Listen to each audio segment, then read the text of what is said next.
तो नमस्कार वह देखा तनी भोजपुरी न्यूज़.in। और जैसन कि रउआ सब के पता बा हमनी के सहजनवा विधानसभा जौन गोरखपुर जिला के है विधानसभा क्षेत्र एगो ओकरे हमनी के एगो जनता के हाल जाने चलल बनी जा।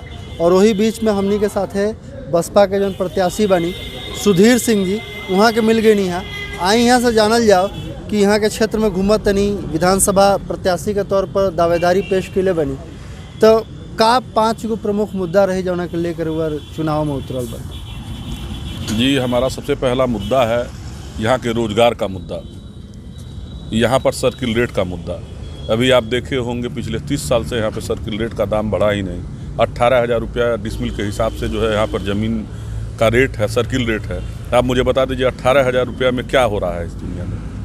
18,000 रुपया तो जो है एक लेबर की तनख्वाह है, उस रेट पर जो है कि हमारी ज़मीनों का अधिग्रहण किया जा रहा है।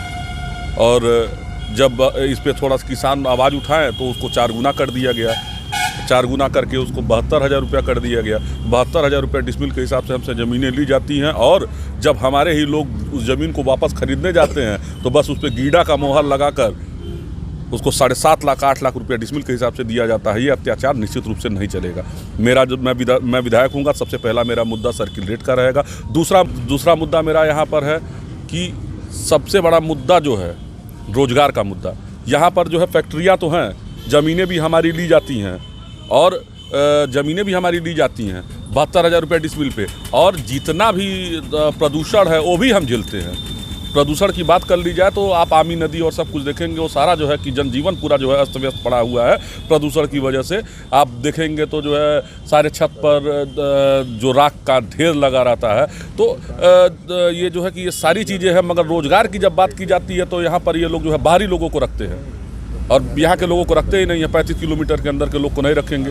और जो है कि जो बाहरी लोग हैं वो किस तरह से रखे जाते हैं कि एक ठेकेदार को बीच में खड़ा कर दिया जाता है और ठेकेदार से कहा जाता है कि तुमको 10,000 रुपये में लेबर लेके आना है। ठेकेदार क्या करता है, यहाँ से बंगाल चला जाता है, बिहार चला जाता है, रांची चला जाता है, वहाँ से जो है कि लेबर को लेके आता है 7,500 रुपये में 12 घंटा का जो है कि नौकरी करवाता है।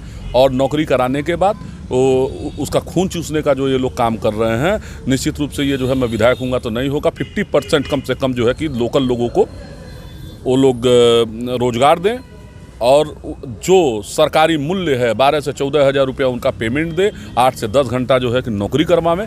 उसके बाद जो है कि उसके बाद हमारी लड़ाई समाप्त होगी।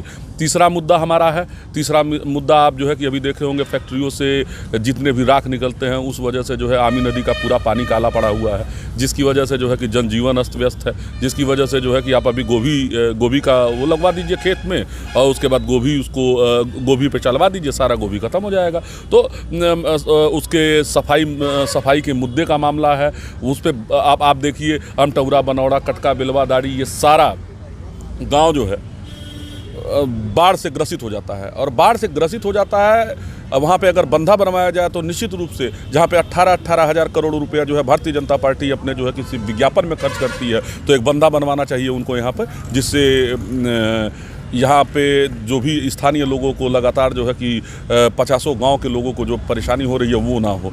यहाँ पर आप पाली ब्लॉक में चले जाइए, वहाँ पर रेगुलेटर का मुद्दा होता है। वहाँ पे अगर जो है कि सिंचाई विभाग के कर्मचारी अगर सही से रेगुलेटर का संचालन करते हैं तो निश्चित रूप से जो है कि वहाँ का भी कुछ गांव जो बाढ़ से पीड़ित है वो सब बचा रहता। यहाँ पर जो गड्ढा मुक्त होने की बात करती है सरकार, निश्चित रूप से आप अभी चले जाइए, बहुत से रोड ऐसे हैं जो गड्ढा मुक्त की बात ही छोड़ दी जाए, एकदम अंदर गाँव में मैं जाता हूँ। मैं तो इस समय कन्विंसिंग कर रहा हूँ, जगह जगह लोगों के पास मैं जब जाता हूँ तो वहाँ देखता हूँ कि रोड ही नहीं है।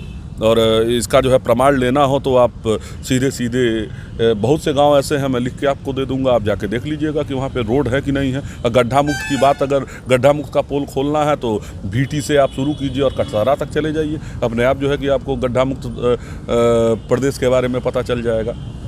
मायावती जी के पार्टी से रहुआ बसपा से चुनाव लड़े वाला बने और मायावती जी अभी उतना सक्रिय नहीं नजर आवत जितना कि बाकी नेता लोग, बाकी जौन पार्टी के राष्ट्रीय अध्यक्ष वाला उ लोग सक्रिय नजर आवता है। तो ओह पर हुआ का कहल चतरी कहाँ ऐसा न भैया? अरे भाई हमार बहन जी जुट्ठा दौड़िए नहीं न, जैसे कि एक बात जान ली, हमार वोट साइलेंट वोट है और हमार वोट साइलेंट वोट है, वो सब पड़त बा। और निश्चित रूप से जोन बा जोन गणित होत बा यहाँ पे ब्राह्मण, प्लस आपके दलित समाज और सर्व समाज के वोट हमनी के मिलत बा, एदा ही हमन के चुनाव जीतल जाई और आप देखल जाई निश्चित रूप से हमार बहन जी जो पूर्ण बहुमत के सरकार बनी है। एगो और हमनी के क्षेत्र में अभी जस्ट आवत नहीं जा या अभी भी पहले भी हमनी केले बनी जा, तो लोगन के जो मेन मुद्दा बा रोटी कपड़ा और मकान, जो महंगाई के लेके काफ़ी लोग परेशान बा। तो रउआ विधायक बनतनी और और सरकार जौन बनतिया ओह में ये महंगाई के लेके का करे के उपाय?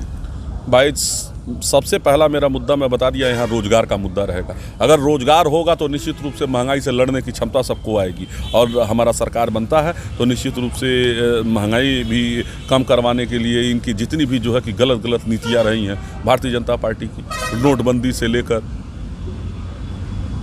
कोरोना काल में, जिस समय में कोरोना काल में सबको जो है कि बेड देखना चाहिए, ऑक्सीजन का प्लांट लगवाना चाहिए, उस समय में ये लोग जो है कि सिर्फ बंगाल और मध्य प्रदेश में सरकार बनवा रहे थे, दूसरी लहर में बंगाल में और पहली लहर में जो है कि मध्य प्रदेश में। आप लोग देखे होंगे, पता नहीं मीडिया कर्मचारी इस चीज़ को बोलते नहीं हैं, मगर जिस तरीके से लाशों के ढेर निकल रहे थे हर जगह से। गोरखपुर में तो आप देखे होंगे कि यहाँ से आप राजघाट की तरफ से जाएंगे तो दोनों तरफ से जो है कि होर्डिंग लगा दिया गया था कि लोग देख ना पाए कि कितनी लाशें निकल रही हैं। निश्चित रूप से जो है कि गोरखपुर की जनता हो या जो है कि पूरे उत्तर प्रदेश की जनता हो, जिस तरीके से पैदल चल के सैकड़ों किलोमीटर जाकर अपने घरों पे गए, कितने लोग रास्ते में ही दम तोड़ दिए। आज अगर भारतीय जनता पार्टी का रैली होता है तो निश्चित रूप से आप देखे होंगे कि इतनी बसें जो है कि लगा दी जाती हैं कि उस पर एक बस पे 4 लोग बैठकर भारतीय जनता पार्टी के कार्यक्रम में जाने का काम करते हैं। उस समय सारी बसें कहाँ थीं? उस समय किस गुफा में जाके ये बसें छुप गई थी? निश्चित रूप से जो है कि जनता सब जानती है, जनता भूली नहीं है, जनता को याद हम लोग दिलवाएंगे।